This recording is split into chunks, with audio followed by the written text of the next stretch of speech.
Assalamualaikum warahmatullahi wabarakatuh. Kembali lagi ke channel saya dari Ferry Handrian. Di sini kita akan membahas tentang entrepreneurship, usahaku.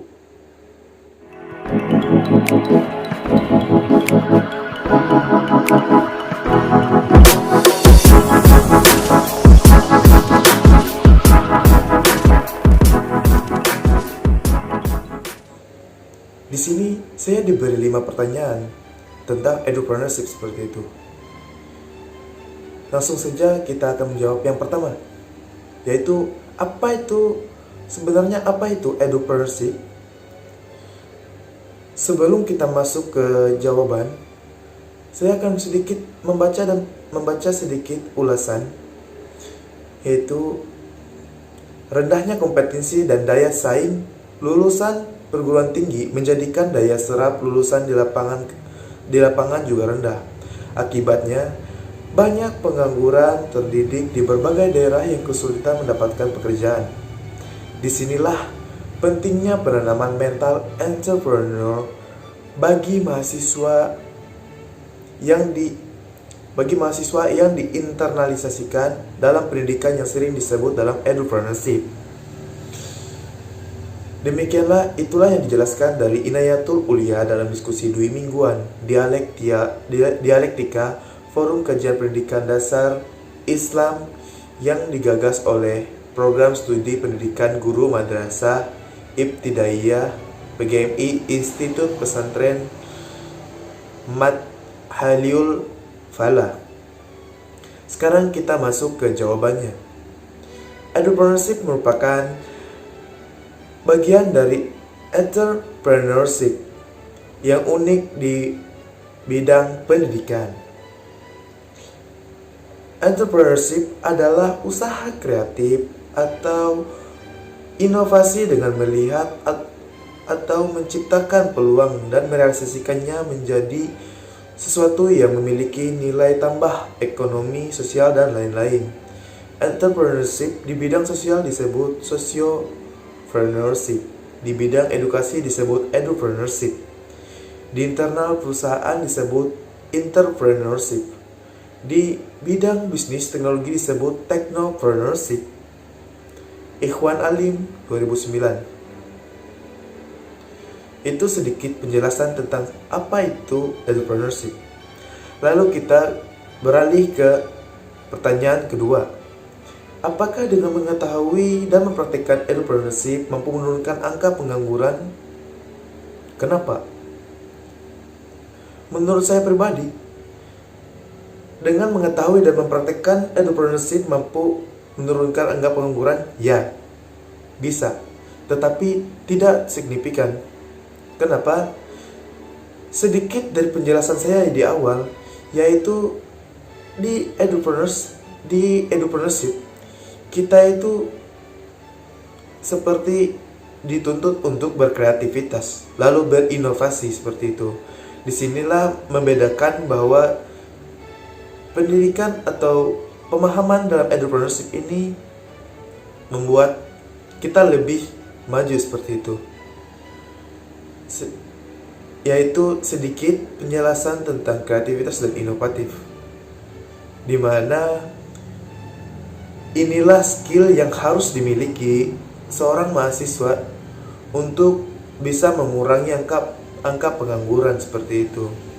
Dia jika ingin membuat bisnis atau sebuah usaha, maka dia harus memiliki dan bisa berinovasi dan berkreativitas atas usaha dan bisnis yang dimilikinya. Mungkin bisnis yang dibuatnya itu atau usaha yang dibuatnya itu masih bisa disebut sama dengan bisnis orang lain. Tetapi jika dia bisa berinovasi dan berkreativitas lagi terhadap bisnisnya, maka it will look different. Ini akan terlihat berbeda dari yang lain seperti itu. Oke, mungkin kita beralih lagi ke pertanyaan ketiga. Usaha atau bisnis apa yang sedang Anda jalankan sekarang? Jika belum ada, usaha atau bisnis apa yang akan Anda rencanakan? otomatis saya akan mengatakan di sini bahwa saya belum mempunyai usaha atau bisnis yang saya jalankan sekarang. Tetapi untuk rencana bisnis atau usaha, saya sempat pernah untuk merencanakannya, walaupun belum bulat seperti itu. Mungkin saya pernah berpikir untuk ikut senior saya untuk belajar tentang fotografer seperti itu. Tetapi tidak adanya aksi seperti itu yang membuat saya kurang effort di dalamnya. Lalu saya pernah berencana juga untuk membuat cafe coffee seperti itu. Cafe coffee, kenapa? Kan kita tahu untuk sekarang ini banyak dan viral yang namanya cafe coffee. Banyak orang membangun cafe coffee. Nah, di sini saya berinovasi dan ingin membangun, sempat merencanakannya untuk membangun cafe ini di kampung saya. Kampung saya ini lumayan maju seperti itu, termasuk kampung maju. Tetapi untuk cafe coffee ini masih minim seperti itu. Sedangkan di kampung saya itu kebanyakan pemuda-pemudinya nongkrong malam tetapi tidak jelas seperti itu. Lebih ke tempat temannya, ke tongkrongan yang abal-abal seperti itu. Mungkin main game, lalu mencuri wifi orang seperti itu. Nah, saya sempat merencanakan untuk menciptakan tempat cafe untuk tempat diskusi seperti itu, tetapi dengan aturan-aturan tertentu. Itu adalah perencanaan saya. Mungkin kedepannya semoga bisa terlaksana seperti itu. Lalu kita beralih ke nomor 4. Bagaimana cara menjalankan usaha dan bisnis Anda? Cara menjalankannya adalah mungkin cara saya menjalankan usaha atau bisnis saya itu dengan cara membuka peluang kerja. Mungkin saya pertama mencari pengalaman seperti itu untuk bisa menjalankan usaha dan bisnis saya, agar saya tahu di mana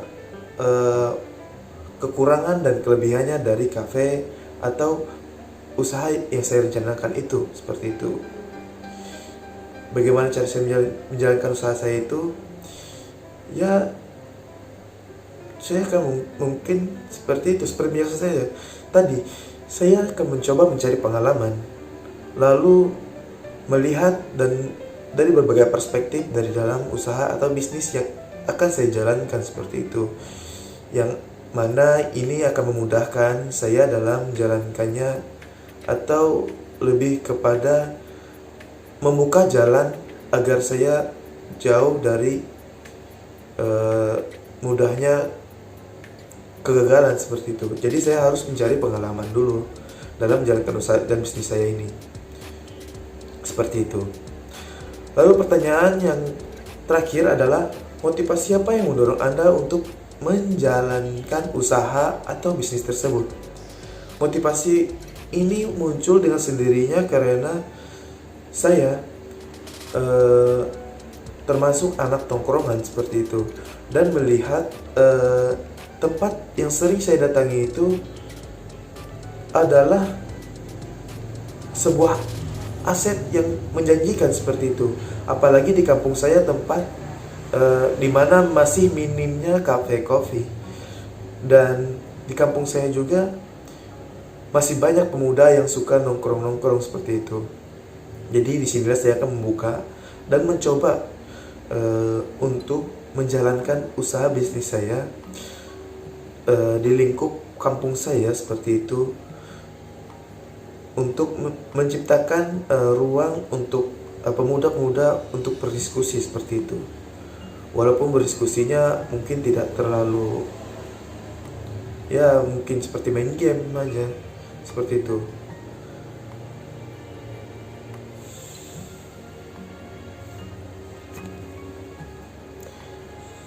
Selebihnya, motivasi yang mendorong saya dalam menjalankan usaha atau bisnis tersebut karena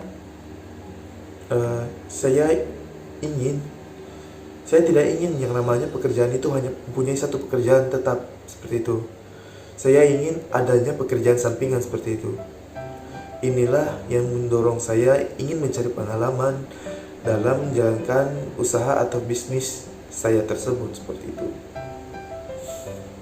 Ya, mungkin sedikit banyaknya hanya itu yang bisa saya jawab dari 5 pertanyaan yang diberikan kepada saya. Kurang lebihnya mungkin bisa kalian jawab sendiri, dan mungkin kalian mempunyai perencanaan bisnis atau usaha sendiri seperti itu. Mungkin dari entrepreneurship ini bisa menjadi salah satu pijakan dalam memahami dunia perbisnisan, seperti itu, dunia pengusahaan, seperti itu. Ya, kurang lebihnya seperti itu. Terima kasih sudah menonton video saya. Sampai ketemu lagi di video berikutnya. Bye bye.